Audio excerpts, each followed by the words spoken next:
बैकुंठपुर के, मैं जिला बलरामपुर के। तै कोरिया बैकुंठपुर के, मैं जिला बलरामपुर के। चलनी मजा ले ले रे, चलनी मजा ले ले रे, रे तै टूरी कोरिया वाली। चलनी मजा ले ले रे, चलनी मजा ले ले रे, तै टूरी कोरिया वाली। तै कोरिया बैकुंठपुर के, मैं जिला बलरामपुर के। तै कोरिया बैकुंठपुर के, मैं जिला बलरामपुर के। चलनी मजा ले ले रे, चलनी मजा ले ले रे, तै टूरी कोरिया वाली। चलनी मजा ले ले रे, चलनी मजा ले ले रे, तै टूरी कोरिया वाली।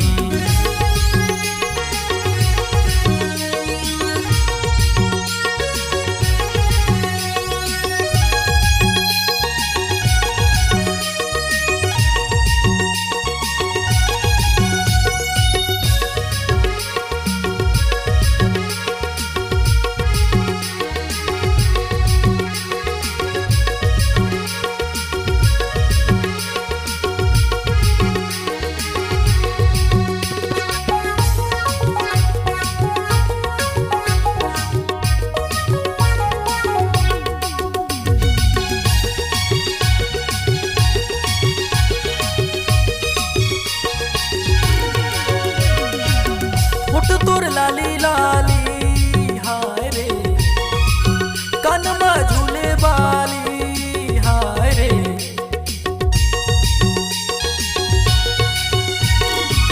होठ तोर लाली लाली, कान में झूले बाली। होठ तोर लाली लाली, कान में झूले बाली। गोरी तोर चाल हवे गजब के कमाल, तू तो हवस दिल वाली, रे तै टूरी कोरिया वाली। तू तो हवस दिल वाली, रे तै टूरी कोरिया वाली। तू तो हवस दिल वाली, रे तै टूरी कोरिया वाली।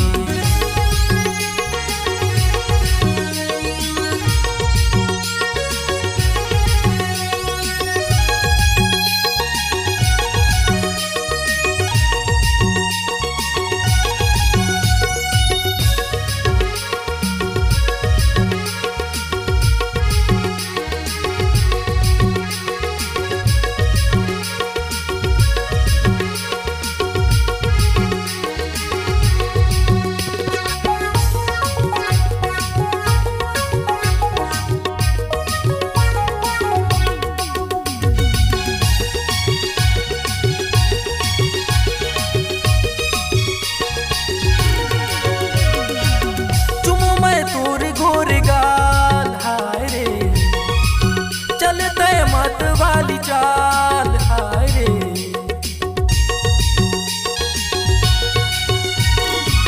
चुमो मैं गोरे गाल, चले मत वाली चाल। चुमो मैं गोरे गाल, चले मत वाली चाल। गोरी तय कर दे मोला रे बिहार, तोला बना हूँ घर वाली, रे तय टूरी कोरिया वाली। तोला बना हूँ घर वाली, रे तै टूरी कोरिया वाली। तै कोरिया बैकुंठपुर के, मैं जिला बलरामपुर के। तै कोरिया बैकुंठपुर के, मैं जिला बलरामपुर के।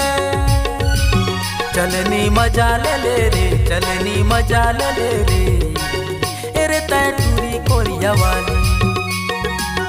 चलनी मजा ले ले रे, चलनी मजा ले ले रे, तै टूरी कोरिया वाली। तै कोरिया बैकुंठपुर के, मैं जिला बलरामपुर के। तै कोरिया बैकुंठपुर के, मैं जिला बलरामपुर के। चलनी मजा ले ले रे, चलनी मजा ले ले रे, तै टूरी कोरिया वाली। चलनी मजा ले ले रे, चलनी मजा ले ले रे, तै टूरी कोरिया वाली। चलनी मजा ले रे, चलनी मजा ले रे। एरे तै टूरी कोरिया वाली, एरे तै टूरी कोरिया वाली, एरे तै टूरी कोरिया वाली। देवांगन रिकॉर्डिंग स्टूडियो, वाड्रफ नगर, चंदोरी पारा, नया नगर पंचायत के सामने। Mobile number 72 25 91 3108।